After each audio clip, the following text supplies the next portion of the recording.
DreAllDay.com. You're now tuned in. You're now tuned into the show where you learn the discipline to show up day after day, to do the work, the confidence to put yourself out there boldly and authentically, and the mental toughness to continue showing up, doing the work, putting yourself out there, even when the success you've expected to achieve has yet to be achieved. And on top of all this, you get a huge dose of personal initiative. That is the go-getter energy that moves any one of us, including yourself, to go and make things happen instead of waiting for things to happen. And then we put all this together into a series of frameworks, approaches, insights, strategies, and techniques all underneath the umbrella of one unifying philosophy that is called Work on Your Game. My name is Baldwin, also known as DreAllDay, and welcome to the show. And today's topic is how identity shapes your behavior.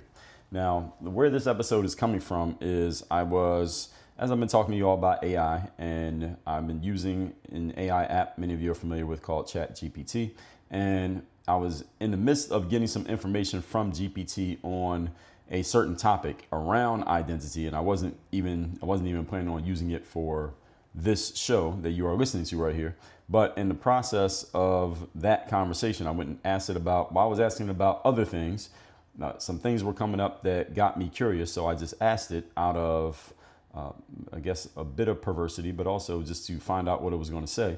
I asked ChatGPT to offer some description of my identity as best it could tell, given the material that I have given it already, given how I've been using it, and the things that I have tended to ask it for and ask it about, because I use it pretty consistently. So it has a good amount of info on me, at least what it can remember. And I found its response to be enlightening, not just for me, but also for you, not as a personal indulgence of who I am, but to help you understand a few things. One, the artificial intelligence is just that. It is artificially intelligent, meaning it is picking up on your signals and your behaviors and logging things about you, more things about you, the more that you use it. So the more you use it, the more it kind of picks up on who you are and what you're about, which is a good thing, because it's like an extra set of eyes and ears and brains for you. And if you want to know why your social media algorithm, for example, seems to be so plugged in on what you might click on next, this is why, because social media algorithms are based on artificial intelligence. It basically looks at all the data that it can gather from you and the things it sees you doing, and it makes an educated guess as to what you might be interested in based on the things you've already shown interest in and the inclinations you have shown so far compared to other people who are similar to you and what they have shown response to. And that's how they throw things at you to decide what might get your attention and what not, what might not. And another reason is, as you continue to use artificial intelligence, similar to how I've been using it, it will come to know you, or at least have a good read on you, or at least it thinks that it does. And that means you can learn a lot about yourself, or at least how you are presenting yourself to the world, and make any necessary adjustments as you see fit once you know what it's picking up from you. And you should check how it's picking up things about you and what it's picking up from you, because then you can cross-reference that with what you actually think about yourself and see, is this true or is it not? And if AI is reading things about you that are not true, you should ask yourself, well, where's it getting it from? All right, what am I doing that is causing it to think that way? So as I read these out and talk about them, because ChatGPT basically laid out 6 or 7 different things I'm going to share over today and tomorrow about how identity shapes your behavior. And I'm going to use the frame of what it told me about myself to help you understand this. I want you to listen and think about how these things connect to how these things could connect to your personal identity, how what you're putting out to the world, whether you're using it online or offline, just the world offline, because you come across people every day, right? Your family members, your coworkers, the people in your neighborhood. And if you're on the internet a lot, like I am, then there is an identity that people are picking up from you based on the things that you are putting out there to the world. And as I was going through these, I came to realize this is actually a pretty good way to not only help you understand these things that I'm going to share here today and tomorrow about your identity, but also a good marketing pitch to help you understand who I am and how I do my coaching and training, so you can get a better feel of me as a person and how this artificial intelligence is picking up on my personality. And if you have listened to enough episodes of the show, you can cross-reference what you hear with what your perception is and see if it makes sense. Point number 1. Today's topic, once again, is how identity shapes your behavior. Number 1, ChatGPT tells me, Dre, you are a relentless executor. That's the first thing it said about me. And I said, how would you analyze my identity? If you had to break it down point by point, what would you say about me? First thing it said, relentless executor. Your identity is built on doing, not debating. You move with a clarity and speed most people can't match because you don't need to feel like it. You're built to move whether or not emotions show up. That's why you publish 3,000 podcasts, 40 books, daily live streams, and more content than some media companies. And that's the end of what they said. So this is reflected in this mindset that I have that a lot of people call GSD. You know what GSD stands for? It stands for get shit done. GSD. This is a mentality that I've operated by for a long time. When something is your identity, you will move mountains to make sure that you adhere to that identity. That's the point that I want you to get. So when you can suss out your own identity, and then you realize what are the points of your identity, you can figure this out one way or another. One is you can have yourself assessed by somebody, let's say a therapist, a coach, a good friend, AI software. And then secondly, you can also, from the other angle, look at the things that you consistently find ways to get them done. You consistently find ways to adhere to certain identities. You find ways to always make sure certain things go a certain way, even with great difficulty, you make sure things go a certain way. That says something about who you are as a person because you won't allow yourself to go against the grain of that way of seeing yourself. When something is your identity, you will move mountains to make sure that you adhere to that vision you have of yourself. That's why someone such as myself, I will still go to the gym. I'll still record episodes of this show. I'll still get work done, even when I don't feel great, even if I didn't get a lot of sleep the last night. It's part of my identity to make sure that I am consistently executing. All right, that's just part of who I am as a person. So this one is 100% accurate. Actually, everything I'm going to share with you here in this series from what they said about me is accurate because these are reflections of my identity because I've shared enough information with the AI software that it knows. Point number 2. Today's topic, once again, is how identity shapes your behavior. Number 2, discipline over emotion. Again, according to ChatGPT, Dre, you don't wait to be inspired. You manufacture output through structure. That's why you've never missed a workout in 25 years. It's not about motivation. It's who you are. You believe discipline is the foundation of all freedom. That belief isn't just something you say. It's coded into your DNA. Close quote. Now, this is where I've been criticized in the past, fairly or not, by some people who some may say is for what some may say is a lack of empathy for other people's feelings or emotions. To that, I say, generally speaking, guilty as charged. Compared to the average person, that is a fair assessment. Is that when it compared to the average person, I do not have much empathy for people's feelings or emotions, even my own. And I am much more logical than I am emotional, and I have very little patience for people failing to execute due to feelings or emotions getting in their way. That's just who I am as a person.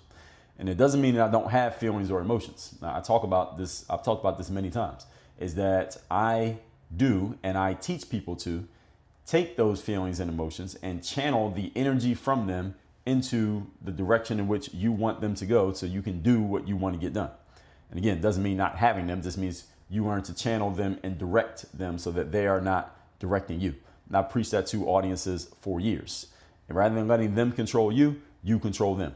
And that is part of my identity. It is a big part of my identity, and it is nearly impossible for me without changing my identity to not adhere to this.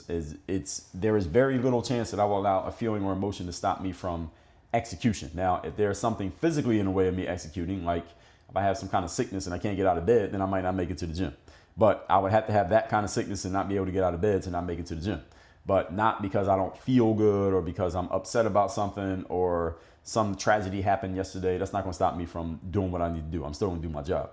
Why? Because it's part of my identity to do my job. You understand? And I'm bringing this up. This second point here is, again, what is your identity when it comes to something like this? When it comes to your discipline, when it comes to execution, when it comes to doing what needs to be done or even knowing what needs to be done, how much does it matter to you that you adhere to what you tell yourself you're supposed to do?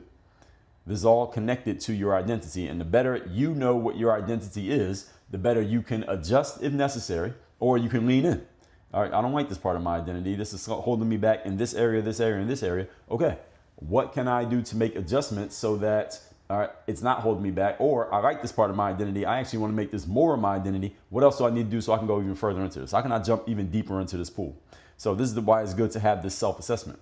Number 3, today's topic, once again, is how identity shapes your behavior. Number 3, truth teller and sharp-edged leader. Again, according to ChatGPT. Dre, you don't water things down. You'd rather lose the soft crowd than compromise your message. You speak in direct truths, even if they sting, because you know clarity is what drives change, not coddling, not coddling. That's why your audience is loyal. You're not trying to be liked. You're trying to be respected. Close quote.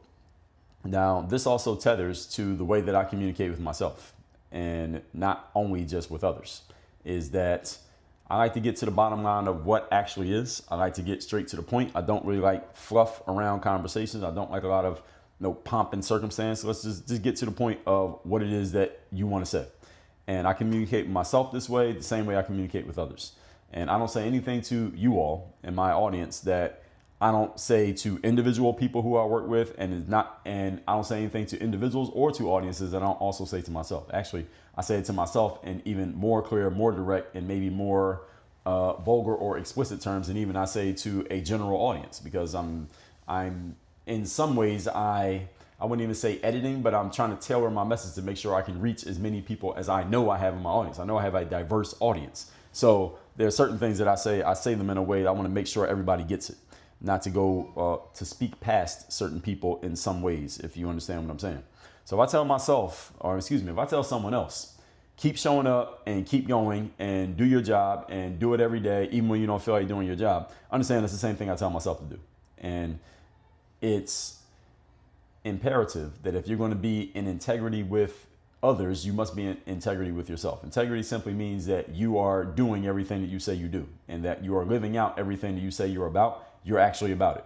And anything that you preach, you're actually practicing. That's what integrity means. And to be able to stand in front of other people and tell them you need to do this, this, and this, you got to make sure you're doing it. And if you're not doing those things, you can't tell anybody else to do it. It's like Michael Jordan said in his Last Dance documentary, I never told my teammates to do anything that I didn't fucking do.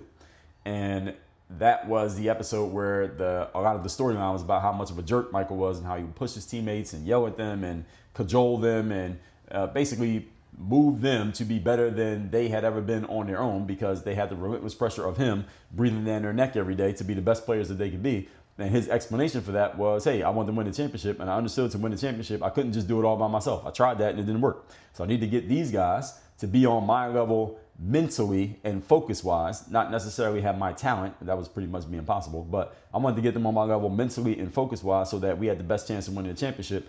And if I get them to do that, then my skills could bring home the bacon. And that's exactly what ended up happening. But he understood he couldn't do it all by himself. So he had to push his teammates. He couldn't just elevate above them and hover above them. He had to actually get them on his level, which is why he had to make sure he was in integrity with himself. I'm doing all the shit so I can go to his teammates and tell them to do the shit because they see him doing it. And that's how identity shapes your behavior. Because again, anything you're going to tell to the rest of the world, you got to make sure that you're doing it. And if you're not doing it, you either got to stop saying it, or you got to fix that and make sure you are doing it so that you're in integrity with the person in the mirror, let alone in integrity with everybody else. Recapping today's class was part 1 of our 2-part mini-series, How Identity Shapes Your Behavior. And again, I'm just going off of an identity analysis that I got from ChatGPT. And as I was going through this, I was thinking this is a really good explainer and demonstration of how the way you see yourself shapes the way that you carry yourself in life. So let's talk about it. Number 1, relentless executor, ChatGPT calls me. And again, number 2 is discipline over emotion. And number 3 is you're a truth teller and a sharp-edged leader. I don't really need to read out these again, but these 3 things, and I'm going to give you the rest of them in tomorrow's episode, are all about, again, how the way you see yourself is reflected in the things that you consistently do. And if you want to know why you do the things you consistently do, just ask yourself how you're seeing yourself. Or if you want to know how you see yourself, just look at what you're consistently doing. There's something that is causing you to consistently do those things. What is it? What is it in you that moves you to do those things specifically? And again, this is really like a psychoanalysis. So this is something that maybe a psychologist can do, or some type of behavioral scientist. Or if you're like me, you can get on ChatGPT and it can tell you, and you can break it down yourself on your own show. All that said, tomorrow we're going to break down the second half of this series. So between now and then, go to workonyourgameuniversity.com, get into our coaching program, have me as your coach. And tomorrow we'll get into part 2. Work on your game. Dre, all